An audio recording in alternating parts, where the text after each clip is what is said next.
ಯಾವಾಗಲೂ ದುಡ್ಡನ್ನ ನಾವು ನಿಯಂತ್ರಣ ಮಾಡಬೇಕೇ ಹೊರತು ದುಡ್ಡು ನಮ್ಮನ್ನ ನಿಯಂತ್ರಣ ಮಾಡಬಾರ್ದು. ತುಂಬಾ ಜನ ಹೇಳ್ತಾರೆ ದುಡ್ಡಿಂದ ಏನಾಗಲ್ಲ, ದುಡ್ಡಿಗೆ ತುಂಬಾ ಮಹತ್ವ ಕೊಡಬಾರ್ದು ಅಂತ ಹೇಳಿ.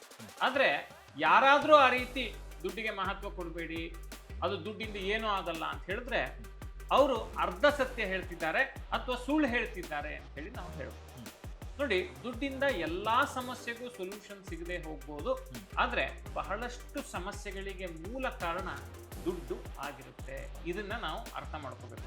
ನೋಡಿ, ನಾವೆಲ್ಲರೂ ದಣಿದು ದುಡಿತೀವಿ, ಅಂದ್ರೆ ಕಷ್ಟಪಡ್ತೀವಿ, ದುಡಿಮೆ ಮಾಡ್ತೀವಿ, ಕೈಯಲ್ಲಿ ಸಂಪಾದನೆ ಮಾಡ್ತೀವಿ.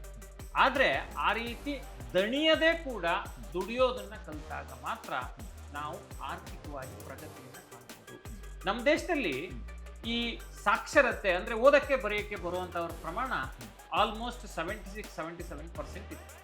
ಆದ್ರೆ ಹಣಕಾಸು ಸಾಕ್ಷರತೆ, ಮನಿ ಮ್ಯಾನೇಜ್ಮೆಂಟ್ ಗೊತ್ತಿರುವಂತವರ ಸಂಖ್ಯೆ 27% ಮಾತ್ರ. ಅಂದ್ರೆ ಏನನ್ನ ಸೂಚಿಸ್ತಾ ಇದೆ ಅಂತ ಹೇಳಿದ್ರೆ, ಬಹಳಷ್ಟು ಜನರಿಗೆ ಬೇಸಿಕ್ಸ್, ಉಳಿತಾಯ, ಹೂಡಿಕೆ, ಸಾಲ ತಗೊಳ್ಳೋದು ಇದ್ರ ಬಗ್ಗೆ ಜ್ಞಾನನೇ ಇಲ್ಲ ಅನ್ನುವಂಥದ್ದು. ಯಾಕೆ ಆ ರೀತಿ ಸಮಸ್ಯೆ ಆಗಿದೆ ಅಂತ ಹೇಳಿದ್ರೆ, ನಮ್ಮ ಶಿಕ್ಷಣ ವ್ಯವಸ್ಥೆಯಲ್ಲಿ ಸುಮಾರು 18-19 ವರ್ಷ ಓದ್ತೀವಿ. ಸ್ಕೂಲು, ಕಾಲೇಜು, ಡಿಗ್ರಿ ಎಲ್ಲಾ ಹಂತದಲ್ಲಿ ನಾವು ಓದಿದ್ರು ಕೂಡ ನಮ್ಗೆ ಎಲ್ಲೂ ಕೂಡ ಹಣಕಾಸು ನಿರ್ವಹಣೆ ಬಗ್ಗೆ ಹೇಳಿಕೊಡೋದಿಲ್ಲ. ಈಗ ಮತ್ ನಮ್ಮ ತಂದೆ ತಾಯಿ ಕೂಡ ಏನ್ ಹೇಳ್ತಾರೆ ಅಂದ್ರೆ, ಚೆನ್ನಾಗಿ ಓದು, ಒಳ್ಳೆ ಕೆಲ್ಸಕ್ಕೆ ಸೇರ್ಕೋ, ಸಂಪಾದನೆ ಮಾಡು ಅಂತ ಹೇಳ್ತಾರೆ. ಸಂಪಾದನೆ ಮಾಡಿದ ದುಡ್ಡನ್ನ ಏನ್ ಮಾಡ್ಬೇಕು ಅಂತ ಹೇಳ್ಕೊಡೋದಿಲ್ಲ.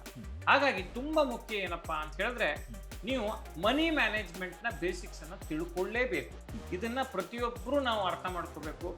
ಹಣಕಾಸು ಸಾಕ್ಷರತೆಯನ್ನ ಕಲಿಯದೆ ಗಳಿಕೆ ಸಾಧ್ಯ ಇಲ್ಲ. ಅಂದ್ರೆ ಅರಿವಿನಿಂದ ಗಳಿಕೆ ಅನ್ನೋದು ತುಂಬಾ ಇಂಪಾರ್ಟೆಂಟು. ಕಲಿಕೆಯಿಂದಷ್ಟೇ ಗಳಿಕೆ ಸಾಧ್ಯ ಅನ್ನೋದನ್ನ ನಾವು ಅರ್ಥ ಮಾಡ್ತೀವಿ. Boss Vala, B the boss.